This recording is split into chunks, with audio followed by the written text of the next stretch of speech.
The most startling finding at the area you mentioned, you've looked at quite a lot of our research. The one that scares me the most, you mentioned the number on how many employees actually feel that they're connected to the culture of their organization. The one that scares me the most is when we actually pass that number by leaders and individual contributors. So the individual contributors were about 17 to 18%, and leaders were at 39%. So there's a 22% gap. My problem is not the 22% gap. My problem is the 39%. Only 39% of leaders feel that they're connected to the culture of their organization.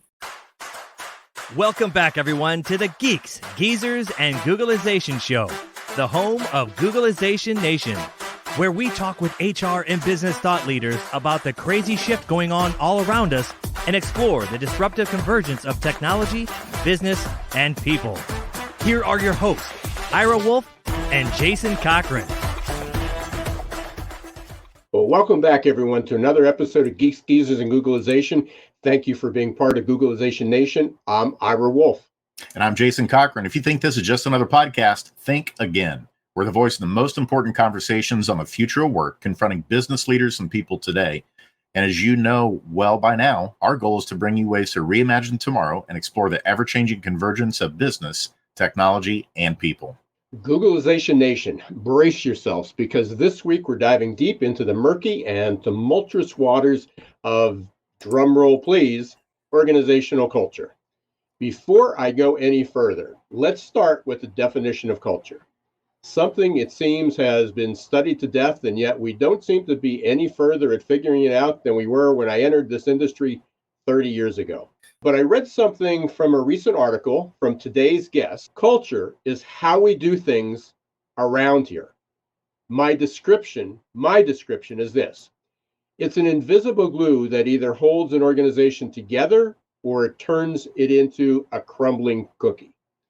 Now, you might just be thinking, here we go again. Another consultant, another podcast hyping another theory about company culture. It's another model.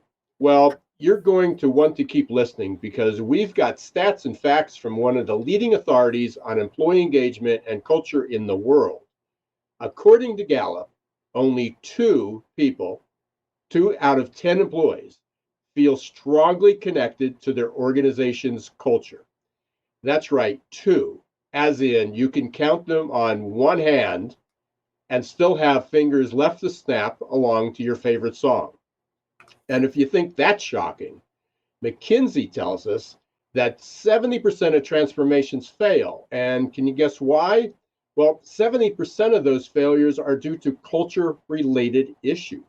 So after the billions of dollars and probably trillions of dollars spent on transformative leadership, change management, employee engagement, that's just downright embarrassing and somewhat appalling. So we're going to address the elephant in the room today, also, remote and hybrid work, which is one of the more transformative and disruptive forces impacting business today.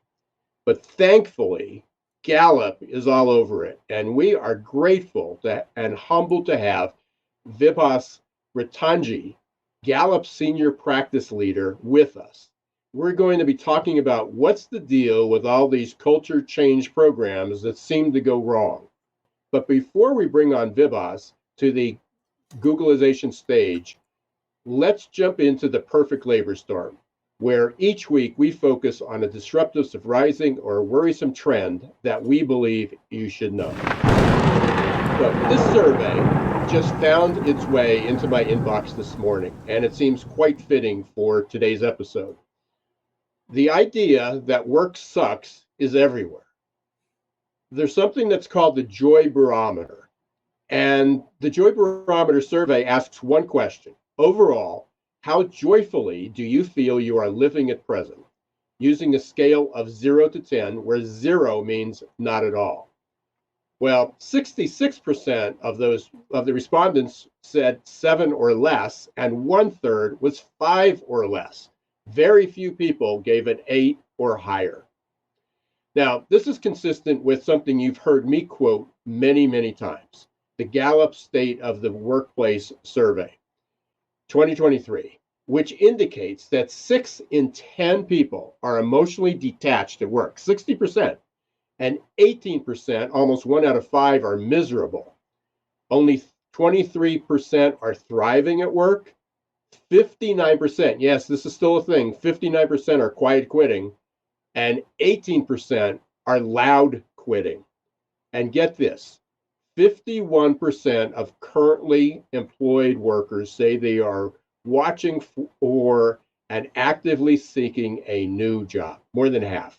And if those numbers don't get your attention, maybe this one will. Gallup estimates that low engagement costs the global economy $8.8 trillion. That's with the T, folks. Trillion dollars, 8.8 trillion. That's 9% of global GDP, enough to make the difference between success and a failure of humanity. It feels like Gallup's kind of been an honorary member of Googleization Nation for some time now, given that their data, it comes up in nearly every episode that we've done the past few years. So I'm excited that we finally have one of their leaders, Vibhas Ratanjee, senior practice expert and executive advisor, on the show today, because we want all of our listeners to hear these culture insights straight from the horse's mouth. I had the really good fortune of watching Vibhas speak at CultureCon in Madison, Wisconsin back in August. And I knew right away we needed him to come share his wisdom with our listeners. And as everyone will soon hear, he's a perfect blend of brilliance with a splash of humor, which, to be honest, we need when discussing some of these still pervasive culture issues that many organizations are still grappling with. And speaking of culture, I want to leave with this quote before welcoming Vibhas to the stage with us into the studio. So listen to this quote from the father of organizational culture, psychologist Edgar Schein, who, by the way, just passed away this last January. This is what he said about culture. The only thing of real importance that leaders do is to create and manage culture. If you do not manage culture, it manages you, and you may not even be aware of the extent to which this is happening. Seems like a fitting quote as we welcome Vibhas to the show and we get things started today. So without further ado, let's give a warm Googleization Nation welcome to today's guest from Gallup, Vibhas Ratanjee. It's a pleasure being on the show. Thank you so much for having me, Jason and Ira. Yeah, absolutely. We've got a lot of meaty stuff to get into, right? We shared a lot of your data from Gallup of what's going on culture-wise. But before we get into that stuff, we always like to start with just getting to know you a little bit.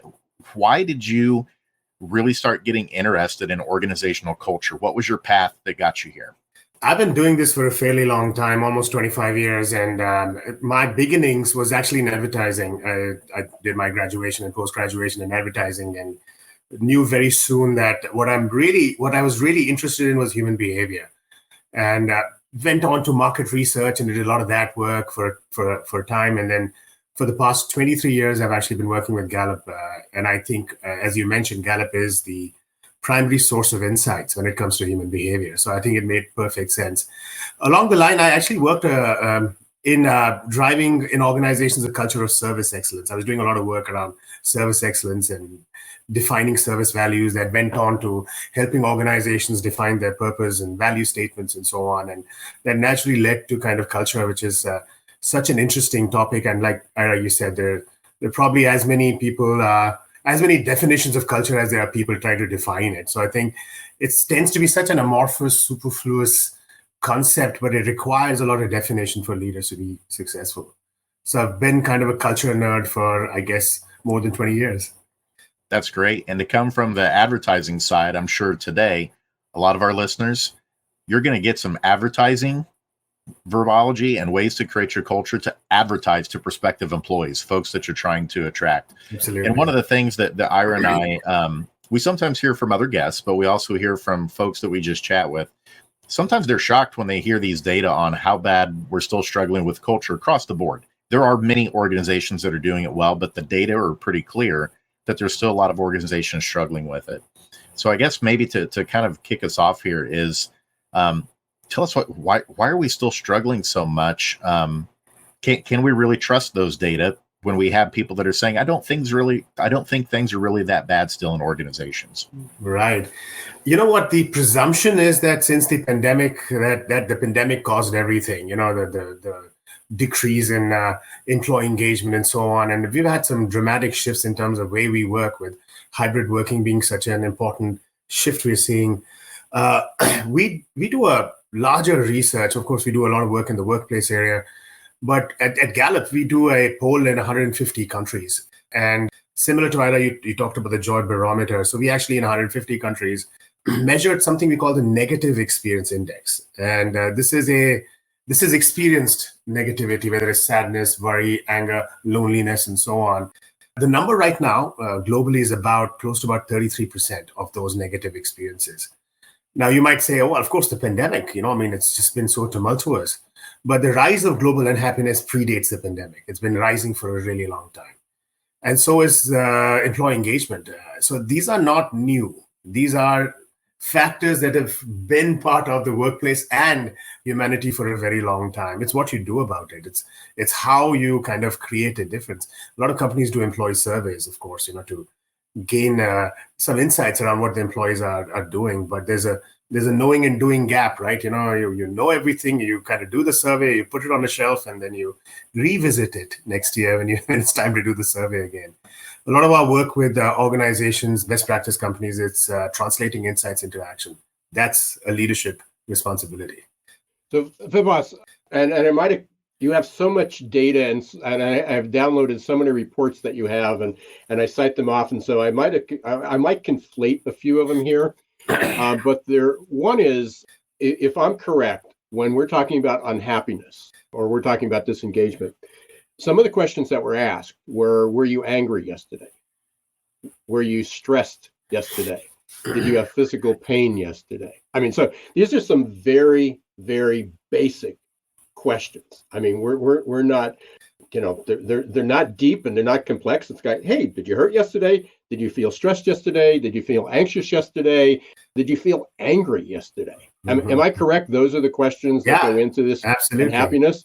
Yeah. Which is scary, because if I recall, again, and I may be citing the global or the US number, but it's like 1 in 5 people were admitted to being angry yesterday. There is a pandemic of loneliness, and that I think is perhaps a direct result.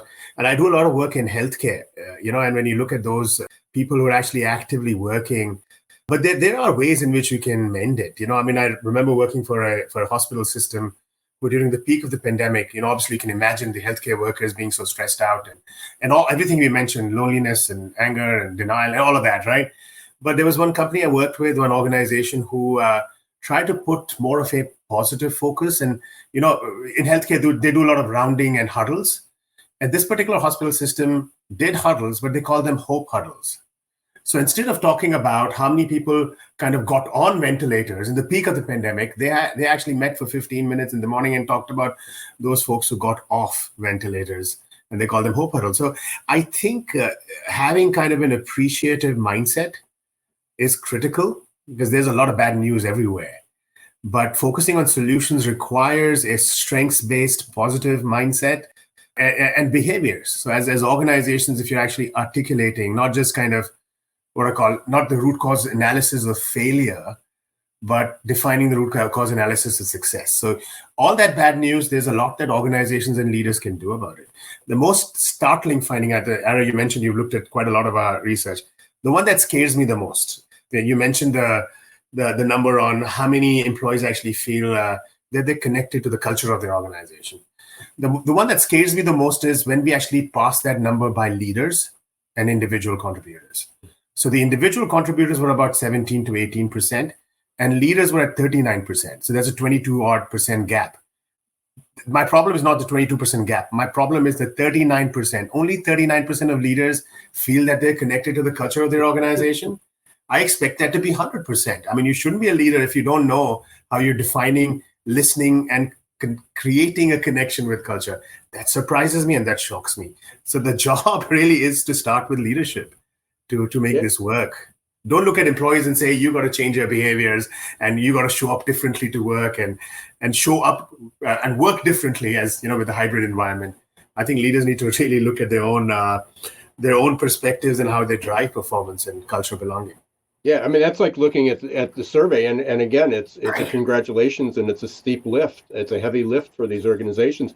but the employee engagement scores, reached an all-time high, I think 33% last year. And it's like, let's celebrate the 33%. It was up from 31 and 29, but it's still 67% are not engaged. That's so right. I want to just differentiate this, because this really transformed the way that I personally looked at engagement before as well. So you measure engagement, but you also measure thriving. And it was pretty startling. And again, I think this might have been the 2022 data, but I think it was 9% of employees were engaged and thriving, and 57% were not engaged and not thriving. Yeah. That's shocking, isn't it? Oh, it's terrifying. And I think they kind of go hand in hand, because when you think about engagement, it's in the workplace. The questions we use are about how, I don't really call them questions. There are 12. We call it the Q12. I call them conditions. So are there conditions that actually drive performance? So kind of when we talk about Q12 or engagement, we talk about it not as a survey, but as a management framework. And there's a difference between the two. But well-being is much larger. And it's interesting, a lot of clients that I work with are actually kind of using well-being as a prime metric, which I think they should. We have a question we ask, highly predictive question, is does your company care about your well-being? And the numbers are dismal. And we've been doing it for a really long time. It's not just the pandemic, a decade of data around that. Here's what we saw, which was very interesting. So it was trudging along around 24% for many years. And the pandemic hit. What happened? 47%. I think my company cares about my well-being. That makes sense, right? Because right in the pandemic, people were like, of course we care for you, and we're over communicating, and we're, take care of yourself and so on. 45%, and so huge lift. It didn't take, it took less than, I think, a year and a half for it to come crashing down to the same number, 21%, right? So here's what it is. There's a lot of promises that companies are making around well-being, but they're not really walking the talk or talking the talk. Once the pandemic is gone, we've gone back to old behaviors around stress and overwork. Burnout and overwork. I hear from leaders and managers and employees that it's actually worse than it was before after the pandemic. And Vibhas, you kind of touched on this a little bit. I think this is starting to segue into this concept of hybrid work, remote work, coming into the office, that it still seems like a lot of organizations and people are still trying to find like a healthy balance of what that looks like in their life. And I remember at CultureCon, you were talking about Gallup's data on it. I believe they were called splitters and blenders. Yeah. Basically, people kind of fit in two categories in terms of how they work. Can you explain splitters and blenders to us when it comes to work, and the implications for maybe how that's impacting what we're seeing from a stress level with people? Yeah, and I think this bit of research is quite interesting. So people who are splitters have definitions around the time that they're at work and then the time that's personal time. A blender is somebody who can, kind of create their own, individualize their own kind of working style based on what the manager wants, the company wants, and the customer wants, but they could be working at different times and so on. For example, me, I'm a splitter. I can work a little bit in the morning and I can do some reports in the evening and so on. What we found interesting was that when we kind of looked at the analysis in terms of what proportion is blenders versus splitters, it was 50-50, which I find interesting because, we also looked at it by different levels. We looked at it by generations. So is there a difference? Of course, the younger generations, it's likely that most of them will be blenders and so on. It was very close to 50-50 for even younger generations like Gen Z and millennials. So I think there are a lot of assumptions that leaders make around what the ideal work arrangement should be. We know that hybrid working essentially is something that's pretty much taking over. About 52% of remote capable employees, so employees who can work remotely, 52% right now are working hybrid. And the preference for kind of hybrid and remote is about 9 in 10.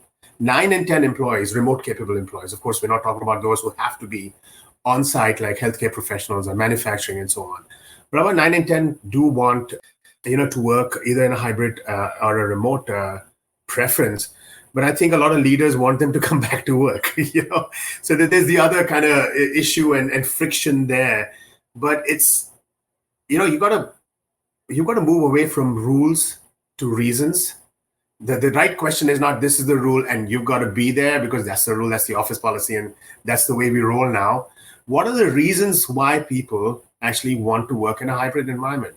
Are we asking those questions? Because at the end of the day, it is about individualization. I've known many leaders and managers who actually have worked much more. The productivity has gone up because of a hybrid setup, including me.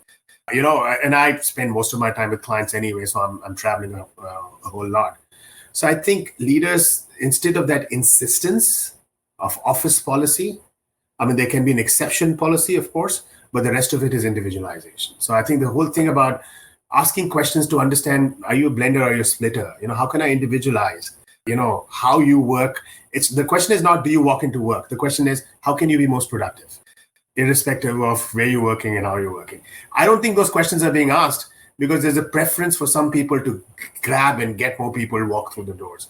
Our research shows us, and we made this prediction a while ago at the beginning of the pandemic. Our prediction was that there'll be about a 37% reduction overall of time in office. 37% of seats will be empty. And we were right. That's pretty much what we're seeing now, 3 years or so after the pandemic. Now, instead of kind of changing it and revoking to old habits, we have to navigate it for what it is. You have to work with this new reality rather than going against it. I think that's the key there.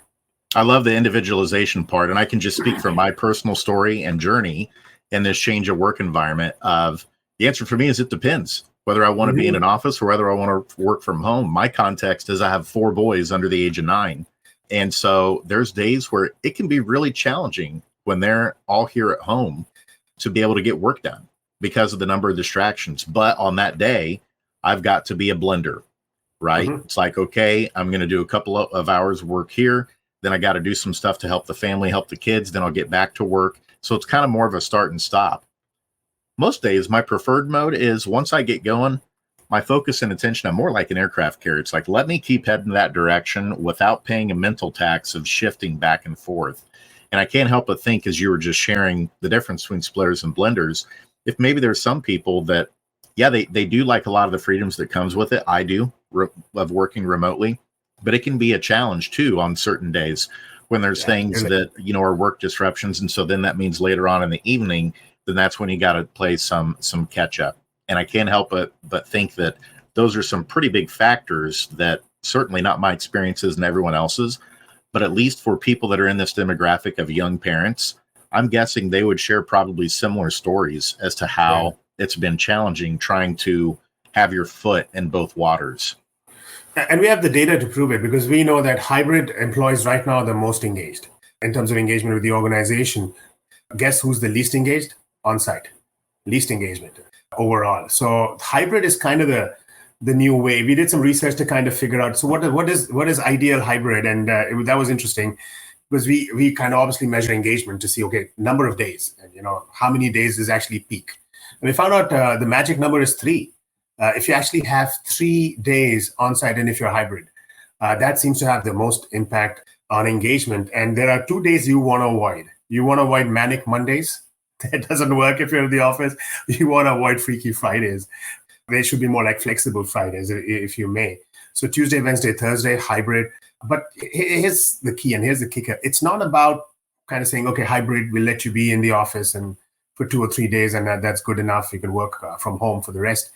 It's what employees are doing when they are walking into work. And I've been to a lot of client sites where I see people are working hybrid, they're in the office and they're still on Zoom meetings with each other the other way down the hall, and like that's not good use of hybrid. We asked hybrid employees what do they value the most about working hybrid, and they said it's collaboration. So I think hybrid are culture opportunities. It's the opportunity to build culture. If you're walking into work, your manager's not there, you get on a few Zoom meetings and Teams meetings, and then you leave without having a connection with working with someone, solving a customer problem, creating engagement, coaching your team members, then you just lost opportunities. So it's not about how many days you're at work, it's what you're doing when you're hybrid and whether you're actually maximizing what you can do and your strengths there.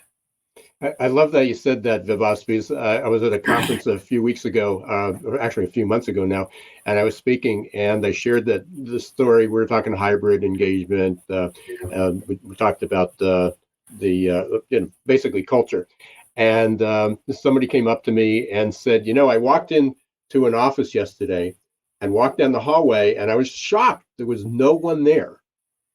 It was the whole department. And he said, this is, there must be a meeting, something must be going on.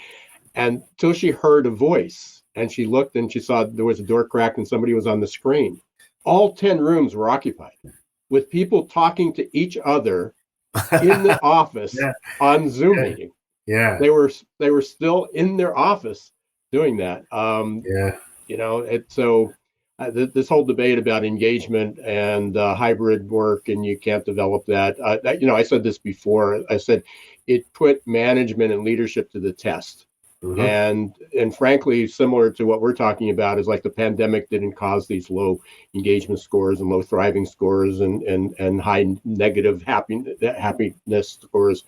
It just ripped the curtain back. It's like the Wizard of Oz, and you realize that it was never really, really good before. People weren't good at an engagement before, and yes, remote, doing things through a screen are a little bit more challenging, but they weren't very good before, and they just showed how bad they were. Yeah, absolutely. Yeah. So we're going to take a short break here, but when we come back, we want to do two things. One is we want to talk about why should anybody care? So we're talking about all these scores and the negativity and the low engagement. So you have some tremendous case studies of why companies should care.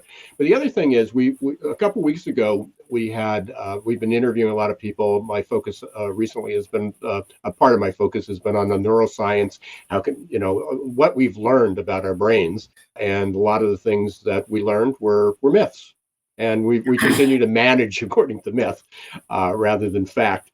But they talked about, this one neuroscientist was talking about Gallup, the employee engagement score, and sort of looking at it that it's a retrospective. It's a survey of how they felt yesterday rather than how they felt right now and going forward. Mm-hmm. So I want to get your take on that. Want to know where you're going, because I'm sure there's things behind the scenes that you're doing, especially with neuroscience, because I saw your head shaking. So I'm sure related to that, and I think that's going to be super critical. He actually has there's a tool they have. It's called Tuesday. It's an immersion, and during the show he actually raised it and said how engaged he was in this conversation. And I can tell you, if I add that on right now, we would be in the 90s. We would be very, very high engagement, and hopefully the same to you. And I'm sure our listeners are hopefully getting the same out of this conversation that we are. But we're going to take a short break. We're with Vibhas Ratanjee from Gallup, talking about one of our favorite subjects, employee engagement, employee experience, thriving at work, company culture, Googleization, all those things. We will be right back in a minute. But before we do that, I just wanted to remind everybody, and you might have seen the banner going before, not remind anybody, announce to everybody, because we didn't do it yet. In addition to being on YouTube, Facebook, LinkedIn Live, and on all the podcasts, being in the top 1.5% of all the podcasts, top 100 of Apple, we are now on Roku. So anybody who has a Roku TV, they can do that. If you don't have Roku, you can actually go to FAM TV, FAM Plus, plus.com, and our shows are now on replay on Roku and FAM Plus, or famtvplus.com. So we'll be everywhere. We'll be everywhere. So we're going to take a quick break. We'll be right back. Are your employees feeling stuck and just showing up for a paycheck? Is your workforce working harder to get back to normal than adapting to the future? It's time to help them break their addiction to certainty and develop a growth mindset. Developed by one of the world's top-rated future of work thought leaders, AQ Plus Mindset is a powerful tool to help your employees embrace change, adapt faster, and grow on the job.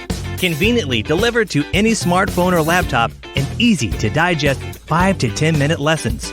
Managers can sit back and watch employee attitude shift towards growth and innovation in just 30 days. Are you ready to help your employees thrive in this ever-changing, never-normal world? Encourage them to show more grit, resilience, adaptability, and unlock their potential? The journey to a growth-filled future starts with a growth mindset. Visit aqplusmindset.com or call 484-373-4300. Welcome back to Geeks, Geezers, and Googleization. We're Vibhas Ratanjee from Gallup having a fascinating conversation on a highly engaging, speaking of engagement, highly engagement conversation, talking about employee engagement, company culture, people, how to make, I don't know if we'll ever create joy at work, but at least we won't create as many negative experiences as we have been going there. Vibhas, when we left off, we're going to talk, let's tackle this first, is why should companies care? I know, this whole thing, I mean, hey, wages are going up, people are getting paid more, benefits, hey, we're giving people some flexibility, we're doing a couple things, it's not ratcheting the scores up a whole lot. So why should there be more of a concerted effort? Why should companies care? And I mentioned earlier that, the survey that we have, engagement survey, we call it more of a management framework of sorts, because I think one thing we need to make sure is that everything you do around research around employees is predictive of future success. So you're looking at engagement as a leading indicator. It's not a lagging indicator. And there's a lot of lagging indicators that leaders look at, performance and profit and so on. These are all lagging indicators. They've happened already. Engagement of customers and employees, these are leading indicators, but it's the questions you ask and whether they're predictive or not. So our research actually, and we've talked to millions of employees, and we've actually correlated the results of what they're saying to business outcomes. And across a whole range of business outcomes, we've seen connections to these 12 conditions that I talked about. And that's why we don't call them survey questions, and business outcomes and turnover, customer satisfaction. It's absolutely amazing when I work with healthcare and I see the connection between engagement and mortality. So if you were to think about in hospital systems and hospitals where you have high levels of engagement, they're actually saving more lives. So there's a lot of reasons. There are business reasons, of course, for why investing in engagement is important, and a whole host of metrics show us that's the case. But there are other reasons as well. You're doing it because you care for your employees at the end of the day, and I think that's important. And like I said, in healthcare, you're saving lives. So there's certainly a business outcome or statistical linkages that Gallup can talk about. We've done tremendous amounts of meta-analysis across different data sets to actually come up with those conclusions. And organizations who've done that, you said some best practice case studies. I don't know that I can name names here, but there are quite a few organizations, who've done that exceptionally well. We call them the Gallup Great Workplace Award winners. And you mentioned engaged being around 30-odd%. That's true, about 32% for the US. It's about 23% globally in terms of engagement. For these best practice organizations, those numbers are above 70%. Imagine walking into a workplace which is 70 to 75% engaged. And you'll see the difference. You walk into a retail store, which is 70% engaged. And you'll see the difference not just in how employees are, you'll also see it in how customers are, in terms of that brand becoming a much loved brand. I talked about the decrease in employee engagement since the pandemic. We've seen the single largest decline on employee engagement than we've ever seen since we started measuring many years ago. But guess what else we saw? I don't know whether you guys are familiar with the American Customer Satisfaction Index. It's an index that I think that 28 years they've been doing it. It's satisfaction metrics across industries. We see almost a similar drop in the American Customer Satisfaction Index, which hasn't changed in 28 years. So that's telling you something. That's telling you that there is a direct connection.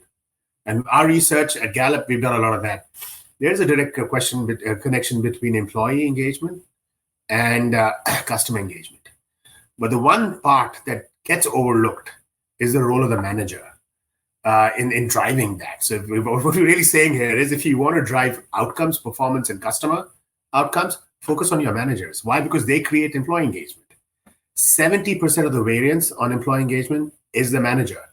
We wrote a book a long time ago. It's called First Break All the Rules. It's a New York Times bestseller. It's a legendary book. And the numbers on engagement, and we talked about the role of the manager, it's very important and so on. And we look at the numbers now, it's the same. So we wrote another book a few years ago, and it's called It's the Manager. So almost we're telling people, it's the manager, folks, or it's the manager, stupid. But I think that's the key. It's like, are you investing in your managers to be able to create engagement, or are you just putting together a bunch of recognition policies, employee of the month, and hoping that your employees will be happy with you? So really a focus on manager is key there. Vibhas, you bring up an interesting thing there when you talked about you can feel the difference in organizations that have like the 70% of people engaged. Like if you're a customer and you walk in, you can be like, okay, this place, they get it. There's something here about their culture that makes it strong. But in one of your articles, I think this is a fascinating angle that you took.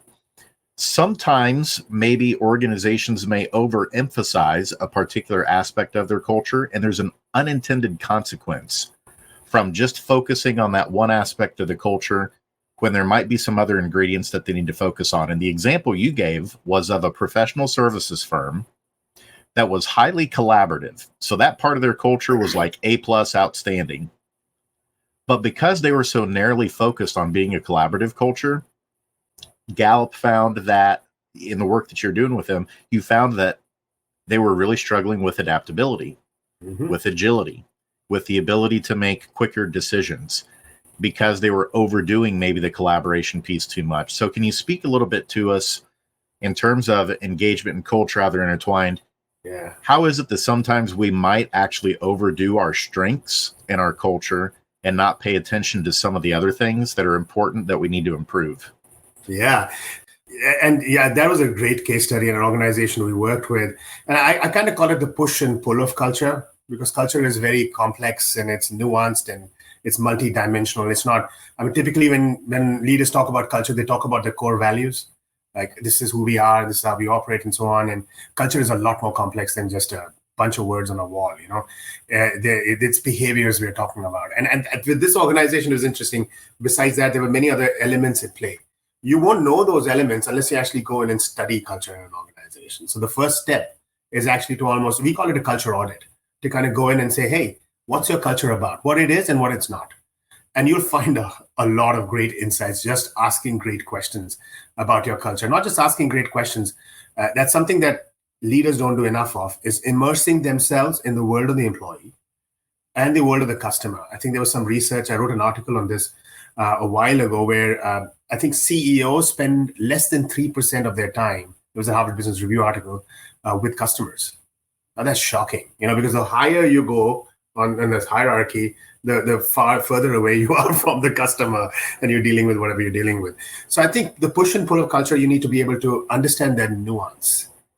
And I work with this amazing organization, can't name them, but they did something really interesting. You know, typically when you kind of build a culture narrative, like this is who we are, and a definition of that, you talk about aspirational culture, which is, you know, who we want to become. You know, it's not that we are right now, all this great stuff we're saying about ourselves. It's we want to become this, right? What this organization did was they talked about who we are and the behaviors that are great. And they also talked about behaviors that they should limit, which I thought was really interesting. And there's takes a lot of courage to say, these are some, you know, if you're a Star Wars fan, these are the light side and this is the dark side of our culture, which we should acknowledge, right? It's like one of the things I think that they mentioned was, you know, we focus on perfectionism. Now, if you're trying to be very kind of flowery with your language, you'll say strive for perfection is a cultural value and all of that. No, they say we actually struggle with this because everything doesn't have to be perfect, you know, and then you got to work with it and you got to improvise and so on. So I think somewhere organizations need to get that realization that static definitions of culture are not enough, that they have to be dynamic, they have to be real, they have to be rooted in behaviors that you see, both the positive, the neutral, and the negative, and then bring that to the fore. Because, you know, like I said, culture is complex. You can't just, I always use this as an example. You know, if you think about cultural values, respect, integrity, teamwork, and excellence. These are the 4 values of a fantastic, great organization. And then I tell them, this is actually Enron. Remember Enron? Oh, yeah. Respect, integrity, teamwork, and excellence. Nobody would say this is a bad organization. Yeah, so it's not about, it's like really get real and authentic about your culture. Acknowledge what you do really well and acknowledge where you're struggling. Employees will value that more than just flowery language on your mission statement. Boss, I mentioned this right before our break, and I want to make sure we cover that because unfortunately we're running out of time. How has neuroscience, how is the advance of neuroscience, what we've learned, how people actually, how their brain works when we're engaged, when they're thriving, when they're joyful, when they're happy or unhappy, how has that impacted your ability to, or not your approach and your ability to get more accurate, more predictive information. So we work with quite a few economists and psychologists. I mean, the one that we work with quite extensively and have worked with quite extensively is Danny Kahneman, who's a Nobel Prize winner in economics. So he's not even an economist, he's actually a psychologist. He's the first psychologist to actually get a Nobel Prize in economics. My personal favorite, as far as the brain science is concerned, is Joseph Ledoux, in terms of synaptic self and all the stuff that he's done. We've done some interesting work there. So I'll talk about it from the customer perspective. It's what matters to a customer is you almost need to do. So we actually had customers. We actually had an fMRI machine, and can you imagine the stuff that Gallup does is sticking people into an fMRI machine and asking them a bunch of questions about their favorite brands, and we were trying to look at those brain scans and so on. What we're trying to see was, again, behavior and memory around what creates a sense of engagement, right? And create a sense of engagement is defined as those parts of your brain that light up when you ask certain questions. And we found out that when we asked certain questions, the amygdala lit up, which is the emotional center of the brain, right? So it's about association, and it's about the emotional connections you have. So a lot of the questions that we've created are tested to be emotionally focused. So we have a question like, do you have a best friend at work? It's one of our more controversial questions, which is like, why are you asking that kind of question? What kind of question is that? Why? Because we've seen that it matters. If you have an emotional connection with someone at work, may not be your manager, and we've actually looked at statistical, scientific research that backs that up.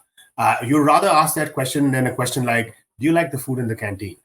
So I think with neuroscience, what's happening is that how the brain reacts to emotional stimulus, and then by valuing that emotional connection that people have with workplaces and with brand, and making the right decisions as leaders to drive the emotional economy, that's more important than just business as usual. Let's get profits high and all that. You can't do that, because emotional engagement is predictive of your financial economy. So invest in the emotional economy, and the financial economy will take care of itself. There is so much there to go down. The one thing that comes to mind is in just a few weeks, Michael Platt, who's head of research at the University of Pennsylvania, will be on. I actually took a course with him over the summer, a certificate course at Wharton, and they did a great study with the branding with Apple and Samsung. And with Apple, people responded favorably. They heard Apple, they were engaged. The parts of the brain lit up. With Samsung, they actually negatively lit up when they heard the word Apple, or was a negative association with them. And what they found out about the branding was that Apple people were engaged. They were enthusiastic. They were part of a community, whereas Samsung was anti-Apple. The reason that people went to Samsung, or the people that stay at work, is because they're anti going to someplace else. Yeah. That's really which is not a good reason to have them there. So a bunch of kind of a bad call. Professor Kahneman's research and our research suggests that when it comes to decision making, 70% of decision making is emotional. Yeah. But we spend most of our time on the 30%, which is rational. Yeah, absolutely. Because it's messy. I mean, dealing with the emotional stuff is messy for leaders. So, but it's really important. It's critical. It's predictive of future success. Yeah, I mentioned before about the watch and what Paul Zak did. Was they were able to take the readings from the fMRIs or fMRI. Yeah, too many letters in my head at the moment. They were able to take the data from there and correlate it to what he was able to measure through an app to that. So yeah, we're advancing now. We don't have to put everybody in an fMRI. I do have a point to make there. I think that's an interesting point you mentioned about the role that technology will play increasingly in driving engagement, whether it's through wearables and what they're calling augmented reality and so on. I wrote an article on this, and I called it augmented leadership or augmented humanity. I think at the end of the day, 70% of decision making is emotional. You'll have to work with people, and technology can enable you, but at the end of the day, it's personal, emotional connections matter more than technology-enabled interface. Yeah. I was just on a panel just last week, and we talked about that with AI, and we had our fears of AI taking the job. And it was a group of, actually, it was interesting. It was called the Broadcasting Pioneers. And there were a lot of people that were, there was half the group that was pioneering and the half the group was anti-pioneering. But, one of the things that came up was with AI. And one of my responses to one of the questions was, AI is a tool. Yeah. AI is a tool. It helps make you more human, makes you better at what you do. And people think it's an either or, it's a binary choice. It's either man or machine. And It can be man and machine because it's a great tool. It certainly helped, ChatGPT, and not even out a year, but has helped me in tremendous way become better at doing, a lot of things that I was good at or okay at before, but it's helped me a great deal. So there's ways to use it and there's ways to misuse it, like everything else. Unfortunately, we are coming up to pretty close to our end. We can be taught. We can continue this all day long if you had time, Vibhas. But there's one question we always like to close this segment with, which is there something that we should have asked you that we didn't? There's a lot of questions we should have asked you, but we're just running out of time. But is there one particular one that you wish we would have asked? I think we covered a lot of ground, so I'm not sure. Well, we'll take that if we can get our guests to say this is good. We covered a lot. We'll take that. Yeah, Gallup research is unending. We are committed to just listening to the workplace for a fairly long time, and we do this quarterly. We're listening every day to employees and to customers and to people in general. So there's a lot of great insight that's coming, and it's free to use. You go to gallup.com and you just type in a topic that you want insights and intelligence on, and it's there. That's our commitment to making us all stronger. Well, and Ira and I, you probably would notice our IP address is there every day. If we gave those to you, you'd be like, who is it from Pennsylvania and Indiana that's on here every day spending hours looking at this data? It's such good stuff. Yeah, wonderful to. You can just add another G to Geeks, Geezers, and Googleization. It's Gallup, Geeks, Geezers, and Googleization. There you go. I like it. Absolutely. New alliteration. I love it, Vibhas. Well, the next segment we're going to do is we get ready to wrap up. We just want to get to know you a little bit better on a personal level and help the listeners too. Because obviously there's professional Vibhas. We want to get to know the personal Vibhas a little bit more too. So let's start with this one. What is something that people wouldn't guess about you? Like a hidden talent or something where they'd be like, whoa, that kind of surprises me about Vibhas. That's cool. I'm an amateur cartoonist. So I actually used to do a fair bit of cartooning, and I even had a strip a long time ago, which was only online, but a lot of people don't know that about me. Oh, that's cool. So we got to learn a little bit more about that and dig into it. What was it about? What was the characters, the theme? It was about the workplace. It was a Dilbert knockoff is what I'd call it. I was about to say you're probably the Dilbert creator then, and you're just playing Corthus and being humble. That is very cool. We'll have to see if we can get some samples from you sometime. We'd love to see that. Sure. Yeah. How about this one? If there was one person in the history of the world that you could spend the day with and learn from or chat with, who would it be, you think? My all-time hero is Bruce Springsteen, the boss. And just in terms of the sage from New York, New Jersey, it's just there's such a plethora of life lessons and learning about working hard and about persevering. I would love to spend any time I can do with the boss there. I love that. That's cool. And that kind of almost answers another question we often ask, which is, who is your favorite band or musician? And it sounds like probably the boss. He's not it, he'd at least be up there. Yeah. If I can spend half a day with the boss and the rest of it with Led Zeppelin, I can die. I can die happy.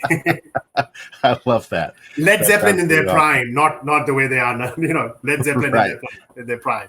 That's awesome. And then one more. Let's say that you had like one wish on a genie's lamp, and it had to be an experience, like some kind of experience that you would go and do. What would be at the top of like your bucket list of something that you'd want to go do? Money is no object. Money is no object. You get a wish. You get to do anything that you want. Spend a day in the International Space Station and look at the planet from up there. I like it. That's awesome. Very cool, Vibhas. Thank you so much for doing our lightning round with us. Let us get to know you a little bit better and help the listeners as well. Obviously, you are a leader at Gallup, and so folks can go to gallup.com, but are there any other places where people can connect with you and learn more about the incredible work that you all are doing at Gallup? Connect with me on LinkedIn. I mean, I post a lot of stories. I post a lot of research, everything new that's coming in from Gallup and articles and so on. Go to gallup.com. Like I said, there's such a plethora of research and insights right there. We write articles very often, and gallup.com is your one-stop shop in terms of insights and analytics about the workplace. I highly encourage everybody to visit our website. Perfect. Well, Vibhas, thank you so much for sharing part of your day with us and with our listeners. It's absolutely incredible. It went by way too quickly, and hopefully we can get you back on again in the future. It's a pleasure. Thank you so much. Ditto on that, Vibhas. I appreciate it. So happy and grateful that your voice held out. Thanks for thanks for that. Appreciate it. And we'll be in touch. But what a highly engaging opportunity to have a conversation. And we'll definitely love to have you back again. Sounds good. Cheers. I love, Ira, that Vibhas said there really isn't anything else to cover. We covered almost everything, and we did. That went by quickly. What were some of the big takeaways or aha moments for you today? Well, I'll argue with both of you. I think there's a whole lot more to cover. But we did cover a lot of territory in that 45 minutes. I think just a lot of confirmation. The one stat that he brought up earlier, and again, it seems to be the trend. I believe it was like 39% of leaders. I had not heard that one before.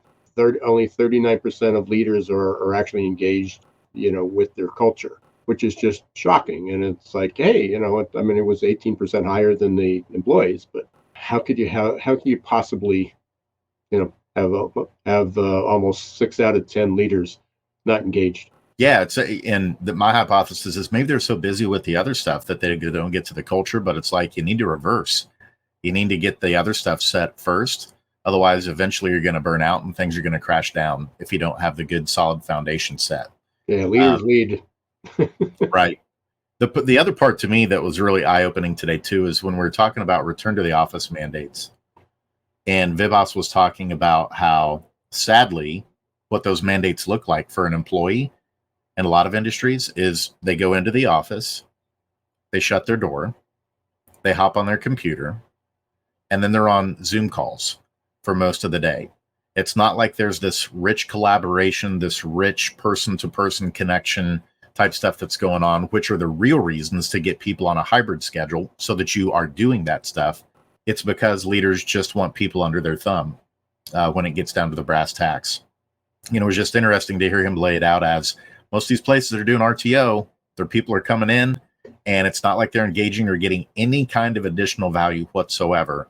They're literally doing the exact same thing, activities and behaviors that they'd be doing at home. So that's just an important reminder also. We want to thank you, Googlization Nation, for tuning in today.